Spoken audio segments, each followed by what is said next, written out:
የመዝጊያ ንግግራቸው ላይ ደርሰናል። እስካሁን ያሉትን ስትከታተሉ ለቻናሉ አዲስ የሆናችሁ ሰብስክራይብ እንዳደረጋችሁ ተስፋ አደርጋለሁ። በቀጣይ እንደዚህ አይነት ቪዲዮዎች እንዳያመልጧችሁ ያግዛችኋል። ዳንኤል፣ ለመዝጊያ ንግግር መድረኩ ሙሉ በሙሉ ያንተ ነው። David repeatedly says that Muhammad sallallahu alaihi wasallam is the biggest threat to Christians, to the world. ዴቪድ መሐመድ ለክርስቲያኖች ለዓለም ትልቁ ስጋት እንደሆኑ ደጋግሞ ይናገራል። የአይሁድ እምነትን እንዳላጠናህ በግልጽ አምነህ እያለ እንዴት ይህን ትላለህ?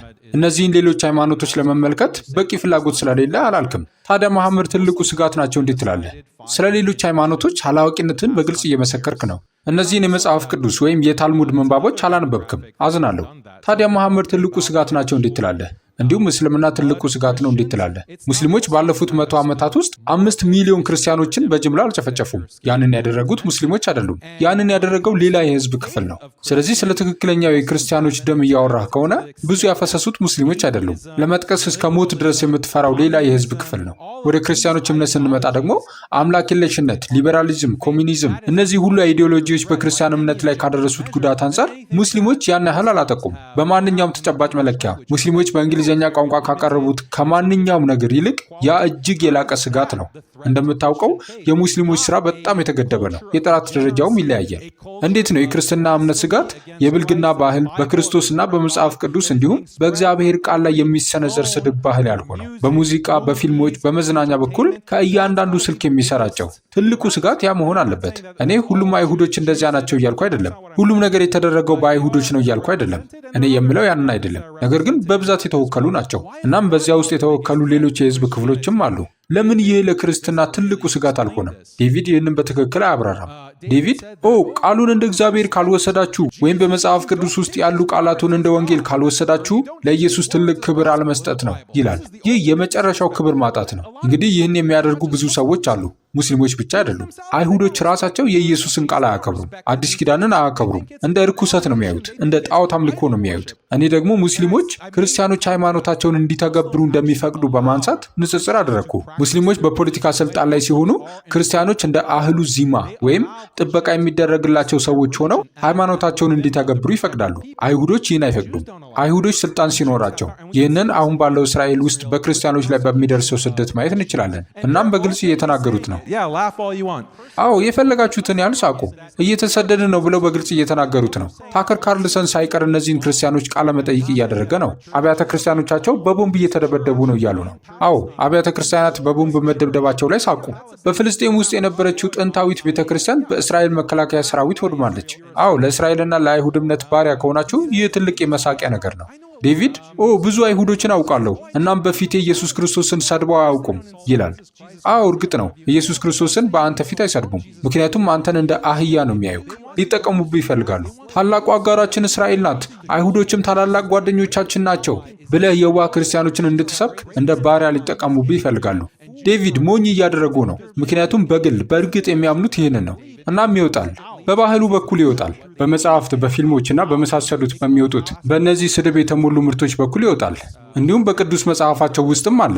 ስለዚህ ብዙ አይሁዶችን አውቃለሁ እናም በፊት ክርስቶስን ሰድበው አያውቁም ማለት የሚያኮራ ነገር አይደለም፣ ምክንያቱም እየተጠቀሙብህ ነው።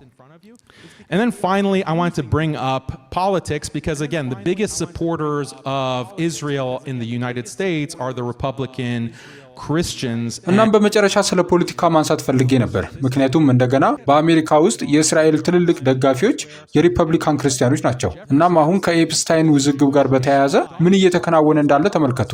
ጄፍሪ ኤፕስታይን ለእስራኤል የስለላ ድርጅት የሚሰራ አይሁዳዊ ሰላይ ነው። ይህ ተረጋግጧል። በኒውዮርክ ታይምስ እና በሌሎች ቦታዎች ተዘግቧል። እናም እስር ቤት ውስጥ ራሱን እንደገደለ ይነገራል። ዶናልድ ትራምፕ የኤፕስታይን ፋይሎች በእርግጥ የሉም፣ ጄፍሪ ኤፕስታይን በእውነት ራሱን አጥፍቷል ይላል። ይህ ሁሉ ውዝግብ ምንጣፍ ስር እየተገፋ ነው። ታዲያ ይህ ምን ማለት ነው? ጄፍሪ ኤፕስታይን ትናንሽ ክርስቲያን ልጃገረዶችን በፖለቲከኞች ለጥቁር ማጥቂያ መረጃነት ይደፍሩ ነበር። ይህ የሚታወቅ ነገር ነው። በትንንሽ ክርስቲያን ልጃገረዶች ላይ እየሆነ ያለው ይህ ነው። ነገር ግን እንደ ዴቪድ ያሉ ክርስቲያኖች ስለዚህ ጉዳይ የሚሉት ምንም ነገር የለም። ዩናይትድ ስቴትስን ወይም መንግስትን ለእስራኤል ድጋፍ እንዲሰጥ ለመቆጣጠር ሲባል እየተፈጸሙ ስላሉት እነዚህ ወንጀሎች ቅንጣት ያህል ክብር ፍቅር ወይም ርኅራኄ የላቸውም። ይህ እየተከሰተ መሆኑ ለመላው ክርስቲያን ሕዝብ ነውር ነው። እንዲሁም ትልልቅ የክርስቲያን ተናጋሪዎች ይህንንና የዚህን ድርጊት ፈጻሚዎች ሲያወግዙ አይሰሙም። Christian speakers condemning it and condemning the perpetrators of it. And with that, we'll kick it over to... በዚህም ወደ ጥያቄና መልስ ከመግባታችን በፊት ወደ ዴቪድ የ5 ደቂቃ የመዝጊያ ንግግር እናስተላልፋለን። ዴቪድ፣ መድረኩ ሙሉ በሙሉ ያንተ ነው። Thank you for that breathtaking conclusion, Candace Owens.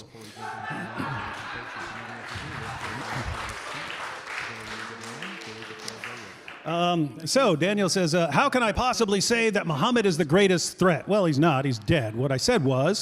ለዚህ አስደናቂ ማጠቃለያ አመሰግናለሁ ካንዲስ አውንስ።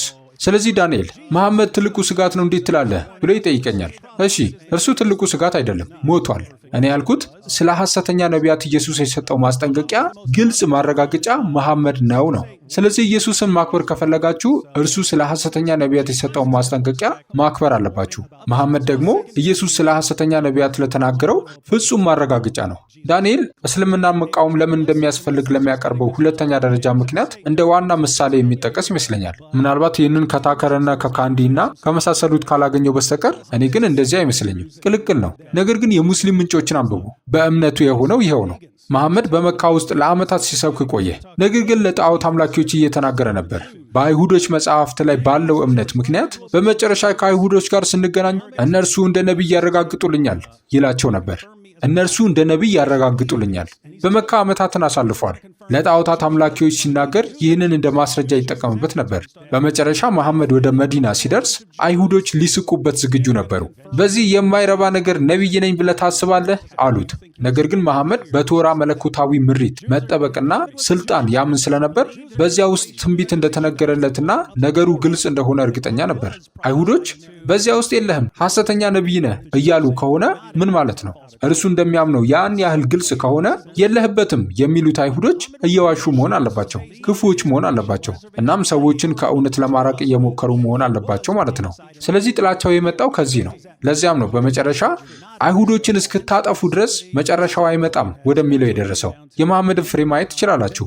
ነገር ግን ይህ በአይሁዶች ላይ ብቻ አይደለም፣ በክርስቲያኖች ላይም ነው፣ በሌላው ሰው ሁሉ ላይ ነው። ሁሉም ሙስሊሞች እንደዚያ ናቸው እያልኩ አይደለም። አሁንም እንደዛ አላምንም። ነገር ግን እስልምና ወደዚያ ይመራል፣ ምክንያቱም ያ በምንጮቹ ውስጥ አለና። ስለዚህ አክብሮትን በተመለከተ በዚህ ልደምድም። እዚህ አንዳንድ ስታቲስቲክስን መጠቆም እፈልጋለሁ። ያለም በጣም የቅርብ ጊዜ ስታቲስቲክስ። የእስራኤል ክርስቲያን ማህበረሰብ እያደገ ነው። 84% የሚሆኑት እዚህ ባለው ህይወት ረግተዋል። ሁሉም በፍርሃት እየተንቀጠቀጡና የሚተፉባቸው ሰዎች ካባዋቸው አይደለም። በመካከለኛው ምስራቅ የክርስቲያን ማህበረሰብ እያደገ ያለው የት ነው? እስራኤል።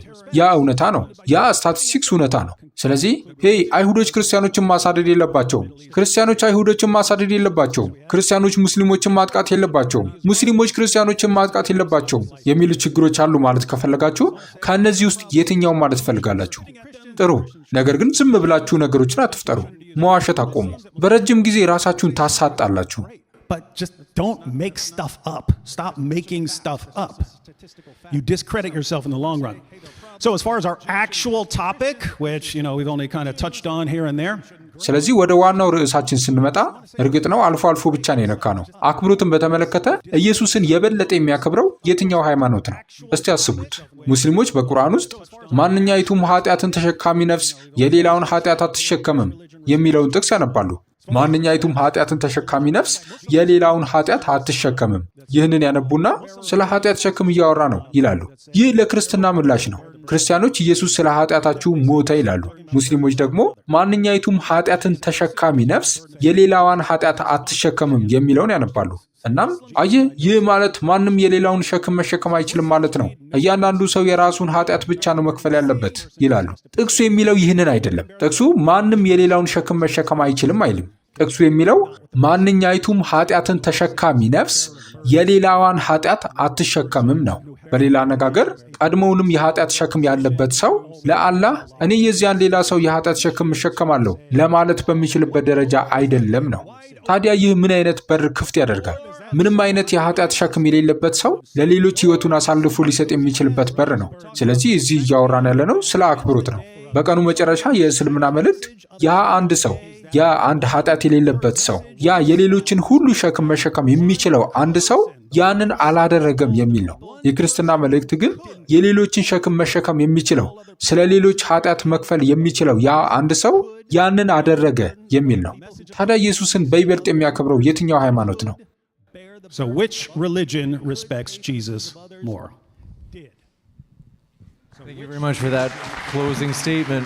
ለዚያ የመዝጊያ ንግግር በጣም አመሰግናለሁ። ላይክ እና ሼር ማድረጋችሁን እንዳትረሱ። በእያንዳንዱ ቪዲዮ ላይ አስተያየት በመስጠትና ሼር በማድረግ አብራችሁኝ ስለነበራችሁ ከልብ አመሰግናለሁ።